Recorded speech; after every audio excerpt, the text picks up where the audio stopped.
month since I published my second ever Steam game, Lul Inc. Oh.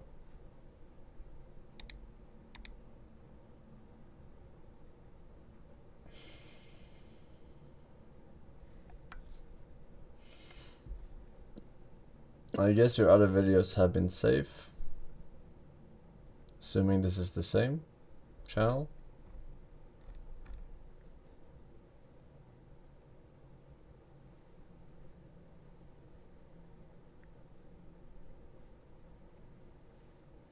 Okay. In this video, I will be going over how much time we spent on making the game, how much money it made, how many refunds it got, where the people who bought it are from, and a bunch of other stats like that. I made Lul Inc. together with the artist Frog. When we started working on the game, we had a set date where we had to finish the game, since I was gonna go into more university and I didn't have the time to do it for forever. We only worked on it for 75 days, and in that time I personally spent 239 hours. I tracked all of this manually. Most of it is in coding. There's still some of it in art, even though Frog drew everything. I still have to place it in the code and put it where it should be. And then there's marketing, publishing, sound, testing, all of that stuff. Frog didn't track his time, so I can't know for sure, but I would guess that he spent around 250 to 300 hours on it. So in total, we spent about 500 hours on this game. You can see that in the middle of the graph, I have the so-called despair zone, where you get stuck, you feel like you can't work, you just get stuck doing absolutely nothing. Hey Forsen, are you going to TwitchCon? Forsen, are you going to TwitchCon? No. Forsen, TwitchCon when? Badgers, lol, badgers, lol, badgers, lol, badgers, lol, badgers, lol, badgers, lol, badgers, lol, badgers, lol, badgers, lol, badgers, lol, badgers, lol, badgers, lol. Gonna work on anyways, so there was a long period where not a lot of stuff got done, and this, of course, this affects Frog as well, because when I don't do anything, he doesn't do anything, because it's like, you know, when you stop communicating, you feel like, okay, I don't have to do anything. So when you're in a team, it's important that you push each other on and communicate everything that you're doing, because it motivates the other person to keep working. Towards the end, I go into the crunch mode. I worked almost like 40-hour weeks. If you sum it all up, I worked about 20 hours per week. So it was like having a half-time job. Our marketing strategy was to get streamers, big streamers, to play it. The main goal was to get Nim and Forsen to play it, but fortunately for us, a lot of other streamers played it. I don't know if it had anything to do with the name. The name is a famous emote on Twitch, so maybe that caught their eye in the Steam library, or maybe they saw the other streamers play it and decided to play it as well. The total amount of Twitch views we got is 190,000 views, but we actually got more YouTube views than that, which you may say, oh, that sounds great, then you would get a lot of sales from YouTube, right? Well, most of these views from YouTube are from 2 videos. Both of them seem to be targeted to a very young audience, and I don't think such a young audience actually buys a lot of games on Steam. The most viewed video is from a content creator from Brazil. Just by looking at how many people actually bought the game in Brazil, I can say that these 600,000 views did not convert that well. I would estimate around 1 sale per 50,000 views, which is not great. But all in all, I would say our marketing plan and strategy worked as well as we could have hoped. We didn't have a lot of time to spend on extra marketing. We didn't spend any money on it except for 4 TTS donations, which amounts to 40 bucks. So we didn't really do as much as we could have done with the marketing. My personal goal for the game is to sell 1,000 copies in 1 year. So I still have some time left if it hasn't already sold 1,000 copies, which we'll see. Make that 5, right I guess. Now. I've divided this chart up into impressions, which is whenever a user sees a game inside the Steam store page, on the search field, on the home page, anywhere. Page visits, which is when a user clicks on the game or is taken there automatically by the discovery queue or the new releases queue, which is a lot more people than you might think. Wish lists, not the total amount, but new wish lists in that period. So Before the game launched, we had 378 wish lists, which is not a lot at all, but this was mostly because we only launched the store page 1 month before releasing the game, and we didn't spend a lot of time marketing, as I said before, so we didn't really have time to accumulate a lot of wish lists. So the wish list number doesn't really match what you would expect a normal indie game to sell. Usually you say that if you have 5,000 wish lists, you can expect to sell 2,500 copies. Then we have the amount of copies we sold and the gross revenue, which does not paint the whole picture. Look at him. That sounds really high. So poor. Our juice lord is number 2. Excuse.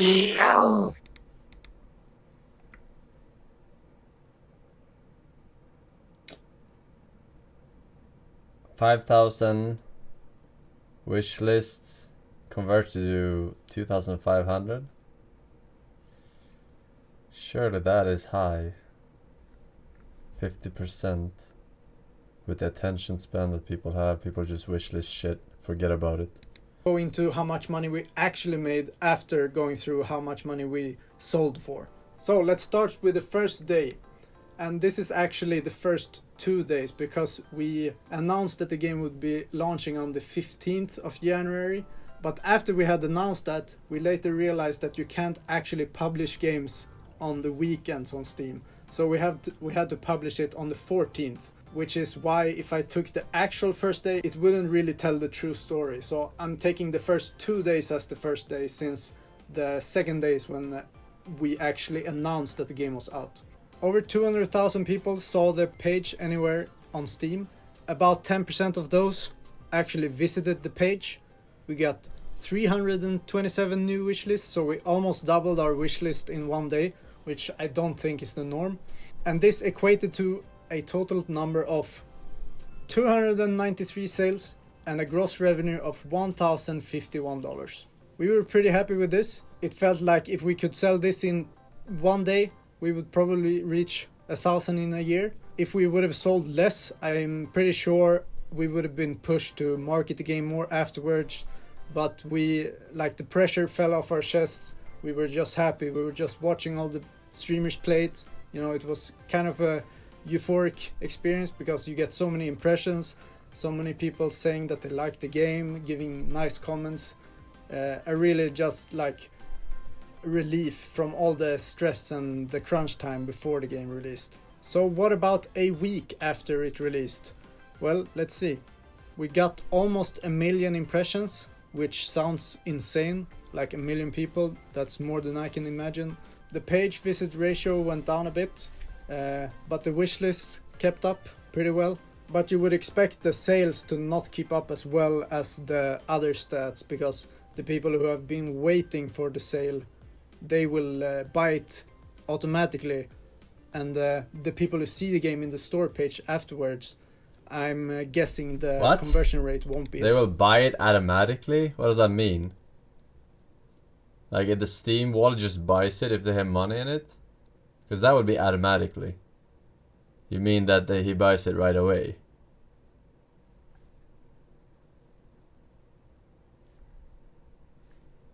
He meant immediately. Alright. High. Let's see. 518 sales, which amounts to $1,909. As you can see, it doesn't really keep up with the other stats, but it's still pretty close. I hit half of my goal in 1 week, so you know, I'm pretty confident that it will sell eventually 1,000. You can probably guess by now it hasn't sold 1,000 yet. And let's see for the last month. The last month, nothing extra really happened. Soda Poppin played the game. That didn't really bring in super many purchases. I think I could see on the stats that it was like maybe 6 or 10 people bought the game the day Soda Poppin played it, and he played it in front of 15,000 viewers on Twitch. So do with that what you want, but that converts to kind of like 1 purchase per 2,000 views. Something interesting to note is that it looks like around 8% of people who see a game in Steam clicks on it. That would mean that you would click on every 12th game you see on the store page. That doesn't really sound accurate, right? if you actually look at the categories which bring in the page visits, there are a lot of categories where there is no impression. The categories that just take you directly to the page. For example, the discovery queue is one of the biggest contributors to the page visits, and you will never get any impressions from that one. So you can subtract all of these and come up with a number that's actually way lower. So about 1% of people who see the game in Steam clicks on it. It definitely feels more correct that you browse through 100 games before you actually click on one. This number is probably higher for other games, but maybe you see like 50 games on the page before you actually click on one. The sales number almost went up to 600 sales. The final gross revenue is $2,230, and this is the gross revenue. So there are a lot of things that will subtract from this before me and Tupifrog actually get any money. Okay, so this is where it gets ugly. Steam The total cut, gross revenue 30%. was $2,230. So that is the total amount that people paid for Lulink. The first thing we need to deduct is the VAT tax, which is the sales tax, and this varies from place to place. It depends on where you buy the game. It amounts to about 10%, so minus $230 there. Then we have to deduct the refunds, and the refunds is a thing you can do in Steam if you've played the game for less than 2 hours and if it was less than 14 days since you purchased the game. And we thought that this would be a big problem for our game, because as you can see on this graph here, this is how long... Oh wait, what? Oh, it has to have both minus 2 hours and minus 14 days. So you cannot refund it if you have less and it's been more than 14 days. People played the game. And as you might notice, the blue part is under 2 hours and the pink part is above 2 hours. And this is because the game is actually completable in less than 2 hours. Yeah. So we were a bit worried about this. We thought that, okay, maybe there's a lot of people who play the game, and if they beat it in less than 2 hours, they just refund it, because why not, you know, it's free money. So the amount of people who played it less than 2 hours, as you can see here, is 80%.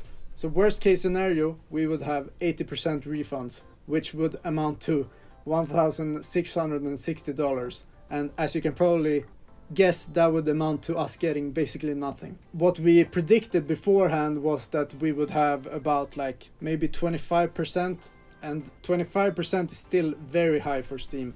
There are not a lot of games that have 25% refund. We were preparing for 25%. But as it turns out, the community is actually very nice. Not a lot of people refunded, only about 10%, as you can see. 57 refunds. We sold 592 copies, so that's 10%, which is from what I've heard about the average on Steam. It's usually between 5 and 20%. So this turns out to be minus what, it's 5 to 10, $214. 5 to 20% refunds on average Steam on cut. Steam? And this is just the cut that Steam takes from all of the games after the refunds and the VAT tax has been taken off. 30% of the remaining amount. And it turns out to be $536, minus $536. Then we have the advertising costs, which I said before was just 4 TTS donations, which amounts to $40. We don't have to pay the $100 that we paid to get on Steam. We get that money back since we actually sold over $1,000, so that's a bonus. All right. But then after all of this is drawn off, I have another person who worked on the game with me, Tupifrog, and we decided before that we would split the costs and the revenue 50-50. So he gets $605 and I get $605. But we're actually not done there. When I get that money, I actually have to pay taxes to the Swedish government as well.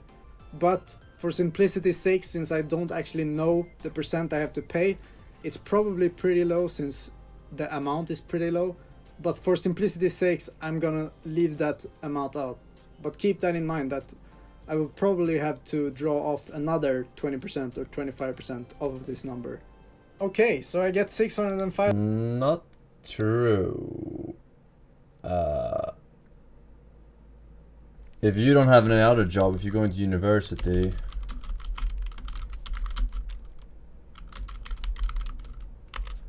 there is a thing called hobbyverksamhet, which is an amount you can earn without paying taxes privately, which is $400 in Sweden currently. So you're good. $5. You might say that's pretty good, and I would agree with you, because I didn't do this as a job. You know, I didn't expect to get money from it as if I would have worked instead. But let's compare with if I would have done it as a job, just because it's fun and I like stats. So $605, that amounts to $2.50 per hour, which amounts to $5,200 per year. And I live in Sweden. According to this graph, the average wage in Sweden is $54,000. I would have had to sold 10 times as much to get an average wage, but it's still on its way there. But let's see where I would have made an average wage. As you can see here, I earned more than the average wage in most of Africa. Yeah, but it's also something to put on your resume, you know, experience. You're paying for experience, essentially. All Look these at stats this and stuff hobo. will be Look things that you at can use. him. Look at this streamer. Observe how he reacts. Gaze upon his non-moving face expressions. Notice his passion for the draft. Look at the best streamer on Twitch. Look at him. He is still poor. Not as poor as the dev.